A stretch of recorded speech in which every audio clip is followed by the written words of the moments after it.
So now we get to the fun part. Why Section 508 makes a difference. All right.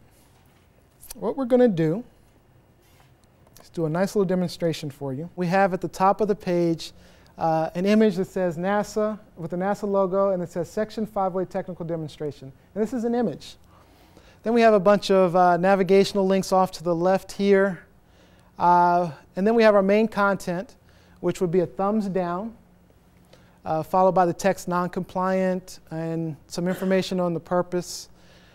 We're going to start up we're going to unmute our screen reader, and I'm going to see if you guys can figure out what is and isn't read, or if you can hear. Pages not 500. All right. So let's try it again.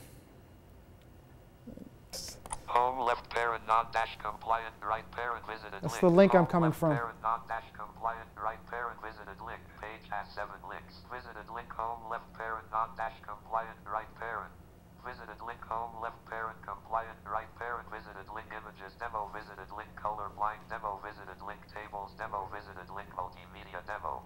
Compliant purpose : to demonstrate how using technology differs for those with disabilities and how following a few simple technical standards can help make access : /documents and settings / at non-dash compliant. All right. Well, it would just continue to read the text from there on. All right. So can anyone figure out what was missed? Anything get missed there? Yes. Section 508 technical demonstration. Anything else? Anybody else catch anything else that was missed? All right. It's hard to say because you pressed the button toward the end. It seemed to skip some of the text. Okay. Yeah. It normally doesn't skip the text. Unfortunately, my hand was on the mouse button. Sorry. So it was reading as you dragged the mouse over. Yes. Well, not because I was dragging the mouse over. I was just following along so that you guys could visually see. Yes, it did miss Section 508 technical demonstration. As a matter of fact, if I didn't actually see this, I wouldn't know what this page was about at all, because there's no information provided. In addition, at the top of the page, even if you look at, I have my NASA Section 508 website up, and if you look at it, it's titled NASA Section 508 Overview. But on this particular website, all we have is the path. Yeah, so honestly, I have no idea what this page is about if I'm a blind user. Also, it did miss our thumbs down image. It didn't say anything about that, so I wouldn't even know that thumbs down is there. Good thing is I have a non-compliant text there.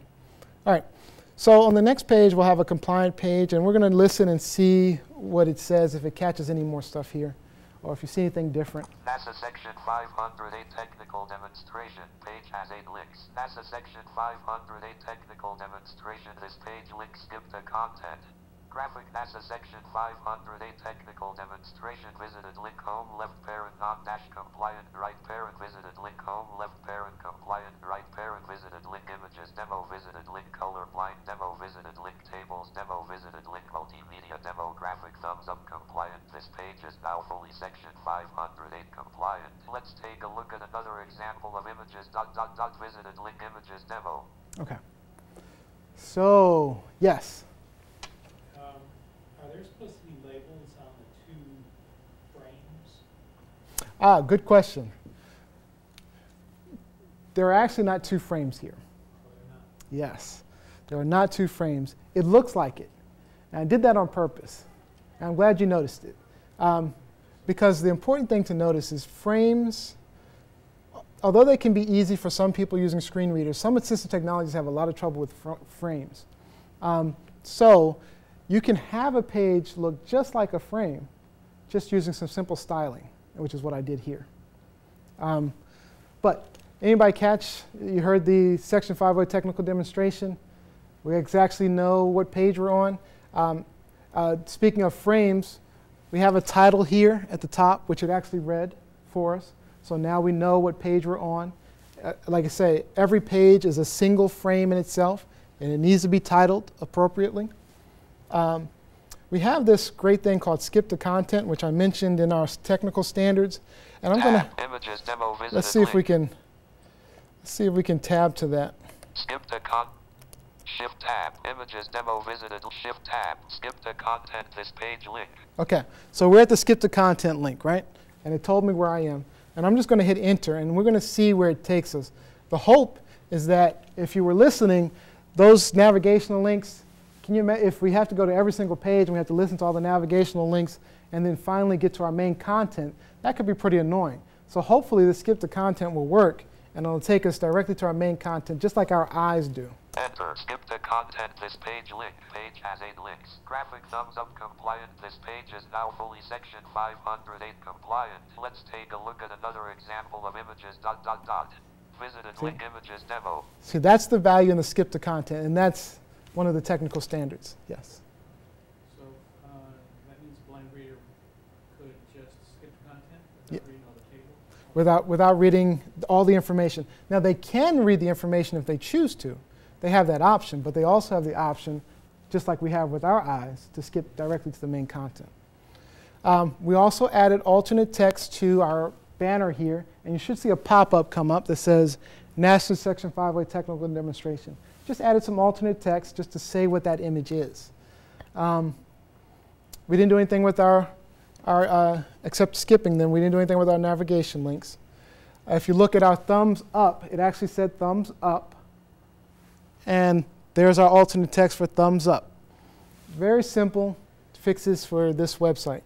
Now, we had earlier where someone had mentioned that, you know, because I make the point that many of these fixes are very quick, very easy, and they are. They are quick and easy. They're much quicker, much easier if you're doing it as you're developing. It's a lot harder to have a website that you've already created and then go back and add some of these accessibilities. So if you have a contractor or someone working on your website, tell them up front, let's make it accessible as we go. Plan it. Plan for accessibility. If you look, this says your job is described figure 5.5 below. Now, this is pretty much what you'll see if you go through it with a screen reader. And I'll show you on the next page. So, who wants to do this job? There's no image. There seems to be no image. Well, if you're a blind user, because there's no alternate text on an image, there's pretty much no image. So a blind user would not be able to do this job any more than you can do your job on this page. So we're going to go to the next page and we're going to listen. Even if I have the image, you're going to see that this is the information provided. Link. Page has 1 link. Section 508 technical demo : images non-dash compliant images. Your job is to describe figure 5.5 below : figure 5.5 courtesy of Brian Bassett and Microsoft Corporation. Visited link next greater. So if you're a blind user, there's no image there. All you know is that there is an image. Yeah, exactly. You only know that there is an image, but you don't know what it is. You can't describe it. You have no idea what's going on. It's a cool looking image, I would say, but you don't know what's going on, and you wouldn't be able to do your job. All right, so we have a technical standard for that. Greater. The standard for web-based images or other non-text elements is text equivalent for every non-text element shall be provided. For example, via alt, long description, or in element content. All right? So, on the next page, we're going to see what it's like. Page has 1 heading and 1 link. Section. Page has 1 link. Section 508 technical demo : images. Graphic thumbs up compliant images. Your job is to describe figure 5.5 below : figure 5.5 graphic figure 5.5 built dash and bifocals dash Adam types at a regular keyboard while viewing a tiny computer through 2 giant lenses suspended in front of his monitor. Courtesy of Brian Bassett and Microsoft Corporation. Visited link next greater. Now you can do your job, right? Now we can do our job. You know, and like I said earlier, you know, how much information is sufficient information? Because we're looking at a guy, I mean, you could go as far as saying he's wearing a plaid shirt, he's leaning back in his chair, he's got a coffee mug beside him, he's typing on the keyboard, he's got a tiny mouse. How much information is necessary to get the point across? You probably don't need all that information. It's simply saying, context menu open. let's see, let's listen to it one more time. Figure 5.5 graphic figure 5.5 colon build dash and bifocals dash Adam types at a regular keyboard while viewing a tiny computer through two giant lenses suspended in front of his monitor, courtesy of Brian Bassett. Does that get the point across, would you say, as opposed to adding all of the extra? I mean, if you can imagine, I was doing some PDF documents recently for the IT Summit. And, you know, we have all these scientists and they love all these charts and graphs and everything like that. Now me, as simply the one remediating documents, I have no idea what the point is they're trying to get across. So for the majority of these charts and graphs, I literally have to provide all of the data and information, the data sets that are provided by the graph, and that's pretty complicated work.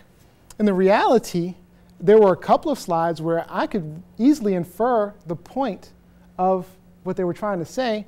And it was as simple as saying, you know, hey, we've progressed since 1990, 10%. And it was just a chart they doing pretty much straight up with some graph points. And the only point they needed to get across was that between 1990 and 2000, we increased 10%. So in my alternate text on that was simply to say, oh, between 1990 and 2000, the increase was incremental up from 1% to 2%. Or whatever it is. You are the author. You have to decide what point you're trying to provide. Yes? Did the reader know that that was a thumbs up? I provided the alternate text to tell it that. Blank.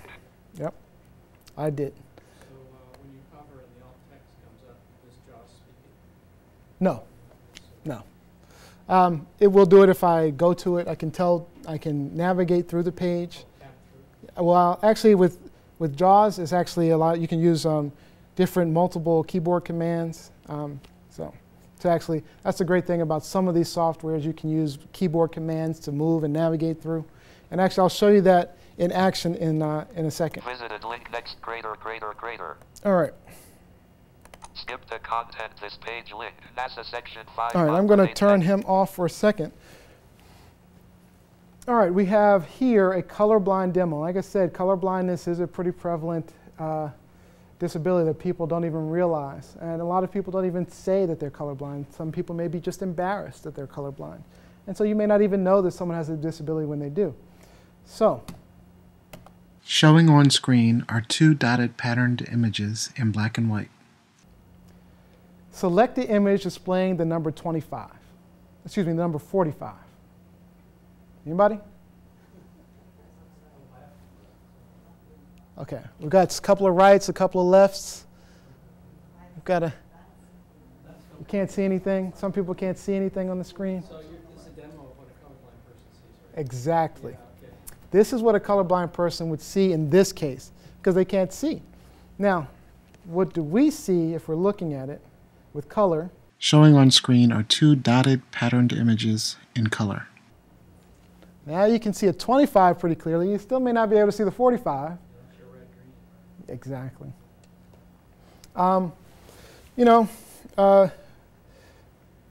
Color blindness can be something significant. Now, let's try this one.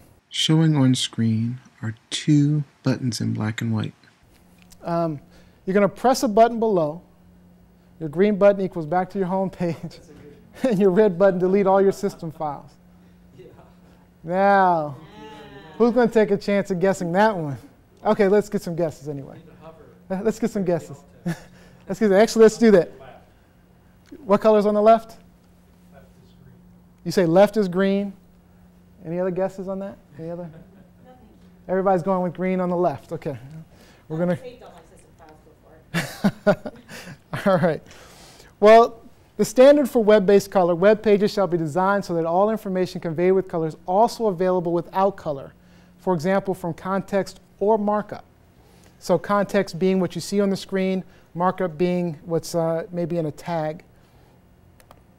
Showing on screen are two dotted patterned images in color. Okay. So you got select the image displaying number 25. Here we did add alternate text, so we got a little pop-up. Image 1 is 45. Image 2 is 25. similar to the game that I was talking about, the Facebook game. There are some cases where, this may be a test for visual acuity. You may have to create a test for visual acuity. And that's the purpose of your application. That's the purpose of what you're trying to create. In those cases, we have to look at alternatives. Like I say, Doug, myself are here. We were able to help the people with the Facebook game. That's what we're supposed to do, because technically it would not be compliant with Section 508, at least not conforming to the technical standards. But there may be an exception that we could look at if there was a situation where you had to have a visual acuity test online. It may even be timed in some way, and there may be some standards that application would fail. And then we would have to find ways to at least make some type of accommodation or figure out what exceptions may apply. Showing on screen are two buttons, one green, one red. All right, and then press your button below. Did we say right was green?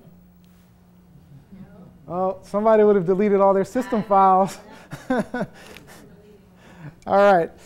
Yeah, the green button. So what we did here, we actually added text.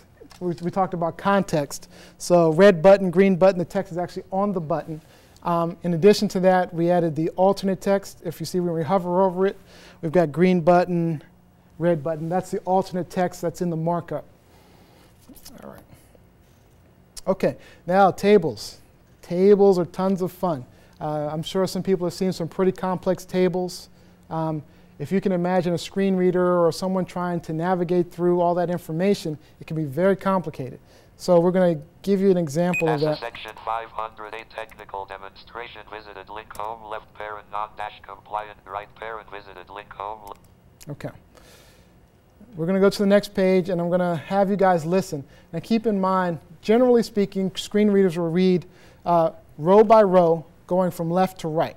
So that's what they generally read in. Section 508 technical demo tables page has one link. Section 508 technical demo tables non-dash compliant employees table. Table with 5 columns and 6 rows. Northeast West Goddard Space Flight Center Headquarters Jet Propulsion Laboratory Ames Research Center Full-time 10,000 15,000 2,000 2,500 Part-dash time 1,300 1,600 300 650 On-dash site 9,000 16,000 2,100 2,000 Off-dash site 2,300 600 200 1,500 Table and star numbers are not actuals. Visited link next. Greater. Did you ever think a computer would run out of breath? If this table were any longer, it would probably just conk out. That is very tough for someone who is blind to be able to gather information. Especially, there's a statistician at Goddard who has a visual disability, and she uses a screen reader, and she does pretty well, but they have to be accessible for her. The tables need to be accessible. So we're going to show you not how to make it accessible, we're going to show you an accessible table and how that works. Because screen readers like JAWS have navigation functions, keyboard shortcuts that you can use to go through a page. If you have an accessible table, you should be able to do that. All right, so let's go to the next page. Page has one heading and one link. Section 508 technical demo tables heading level 2 standard for web dash. Okay. The standard for web-based tables, 1194.22. Row and column headers shall be identified for data tables. In addition, 1194.22h, markup shall be used to associate data cells and header cells for data tables that have 2 or more logical levels of row or column headers. And in this case, our table does have 2 or more logical column headers.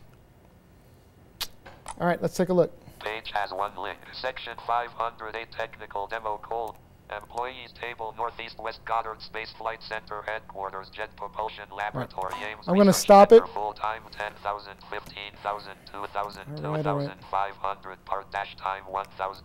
Okay, I'm going to stop it because now I want to, instead of just reading it, I want to navigate through it. So I'm going to first thing I'm going to do is I'm going to go to the table. Grabbing to top, employees table. Table has 5 columns and 6 rows with 5 row header and 4 column headers of center names. The first 2 column headers are broken into the section northeast and the second 2 column headers are broken into the section west. The row headers describe the employee status. Column 1, row 1. All right. Now that's text that I added in. There's no Section 508 standard that requires me to do that. But I did that. That's something that I can do. I can add, it's just like adding alternate text.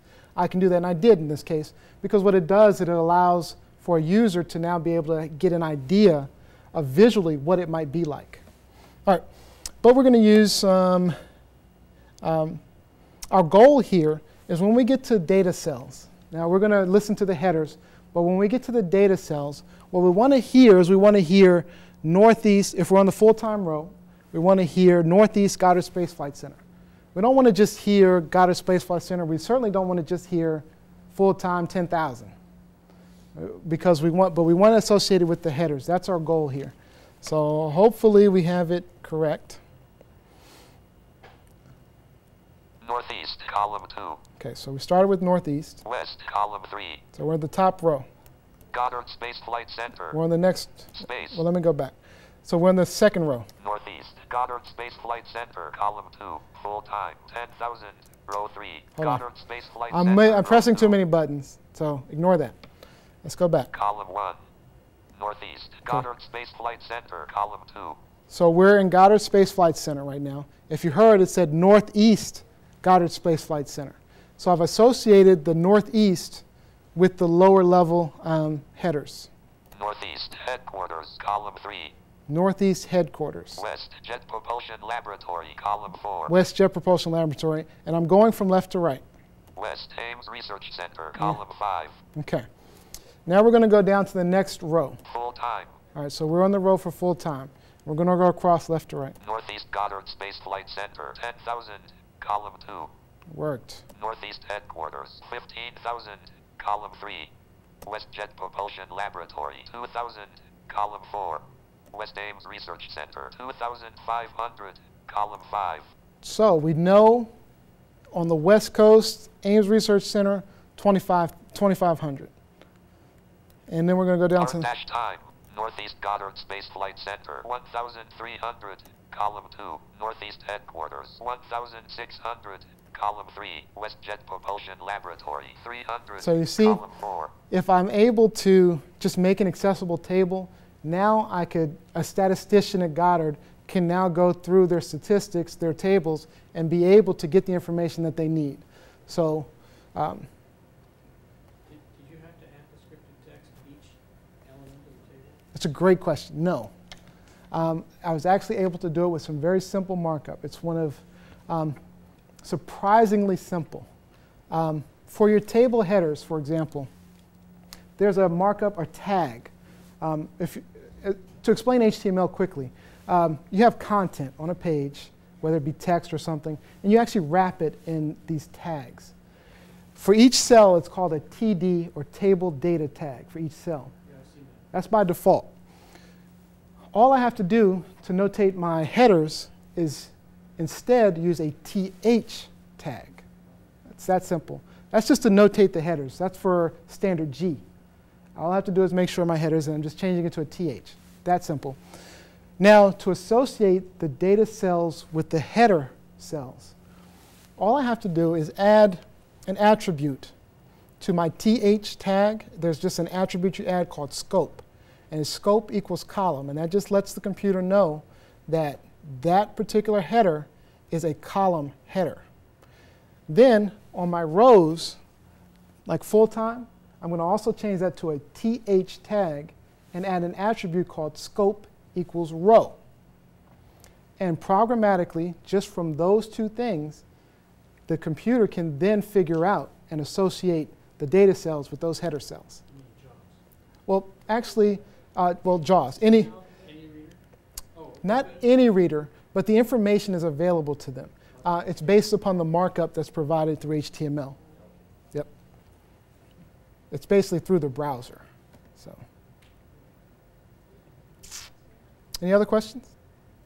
I know tables are always fun. So, All right, so I'm going to mute that. Now we're going to do a quick multimedia demo. Actually, I can't mute it. I'm just going to. Demonstration this page link skip to content. We're going to shut down JAWS because we're done with JAWS now. All right, we're all done with JAWS. Again, you can get JAWS, test it out, play around with it, just download it. You should be able to go to Freedom Scientific's website and you can play around with it. It's 40-minute mode. It's an excellent tool to at least get an idea or get a feel for what's happening. All right, so for multimedia, we talked about multimedia is a combination of audio and video.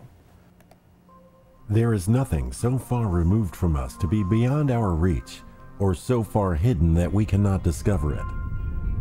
To this end, we will explore and pose questions. What is a planet? That's a pretty nice video. Actually, there's a group, a multimedia group that I work with, and they produced this for NASA. I thought it was beautiful. I thought it was an excellent video. Unfortunately, initially, they didn't have it captioned. Ancient Greeks looking up at the night sky. So for someone who was deaf, this is what they got. This is about all the information that they received. A person anybody who is deaf, hard of hearing, can't hear. When I go to like restaurants and bars and I'm, maybe a sports bar or something, I love it when they have the captioning turned on because I can tell what's going on. I mean, me is just, and I hear pretty well. I have pretty good hearing. And I love captioning. Matter of fact, oftentimes, I'll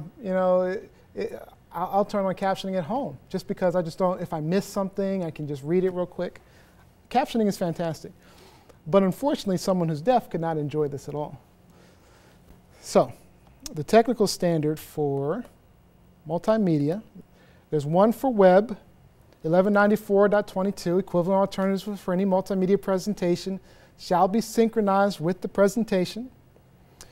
And then these are specific to multimedia, 1194.24c, all training and informational video and multimedia productions which support the agency's mission regardless of format that contains speech or other audio information necessary for the comprehension of the content shall be open or closed caption. Closed captioning is what you see on your TV. Basically, your TV decodes the captioning. Open caption is when you actually place it, it's part of the video itself. All right, and then all training and informational video multimedia productions support the agency's mission regardless of format shall contain visual information necessary for the comprehension of the content shall be audio described, and that's what we were talking about earlier, providing some type of audio description. Again, in this case, I've tried to provide as much audio description as I can. If someone producing the multimedia felt that I was not providing enough information about what was going on, then they would have to provide some type of audio description if I didn't give enough information. So we're going to look at the same video with captions. On screen, the video is playing with captions.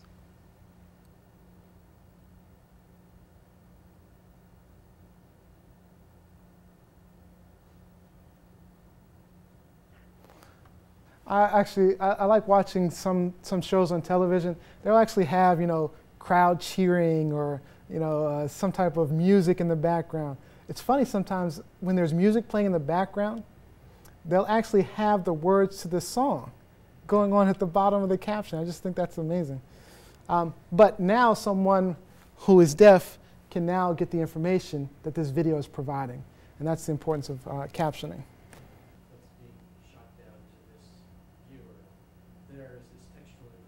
Exactly, exactly. And it's decoding it. It's got it synchronized. There's usually time codes available for it. So I can grab that little thumb there and move back and forth. I'd be at the right place. Exactly. The text would match it. Exactly. It should be synchronized with it, mostly because of the time coding. So most multimedia players will decode if there is. Most, I mean not all, but most, yes, will. Mm-hmm. Mm-hmm. Yep. Yes. I believe all of them have some type of decoding, yes. Where is that placed in the separate file? It's usually a separate text file, and there'll be some type of encoding on there. Like for example, YouTube. YouTube actually recently, well, I say recently, but it's been a couple of years, added the ability for captioning, well, to provide captioning, the decoding necessary for captioning. But in addition to that, they added the ability to do automated captioning and to do your own automated captioning and be able to edit the caption file. It's a very simple text file. So basically what you would do is you'd have your video, assuming that the audio is really good. What it does is it listens to, it's a voice recognition software within YouTube/Google Docs. And they actually not only get the text, but they actually do the time coding as well. It's actually excellent software. It's free to use on YouTube. And I definitely would suggest it for anyone who's just trying to put a video out to the general public. It's a great tool to be able to have an accessible captioned video. But yes, just a simple text file with some type of time coding. The time coding, and this is the reason the captioning can cost a bit of money, is because you have to synchronize it. And synchronization, it's not as simple as just having a transcript. You know, you actually have to synchronize it with the actual audio on the screen. So the time coding can take a lot of time and effort, being able to put it synchronous with the video itself. But even Google Docs has the ability to do to upload videos, and you can add captioning. The only difference is it doesn't have automated captioning. You actually have to provide the transcript, and it will synchronize it for you. It'll do the time coding for you, synchronize it with the audio and the video.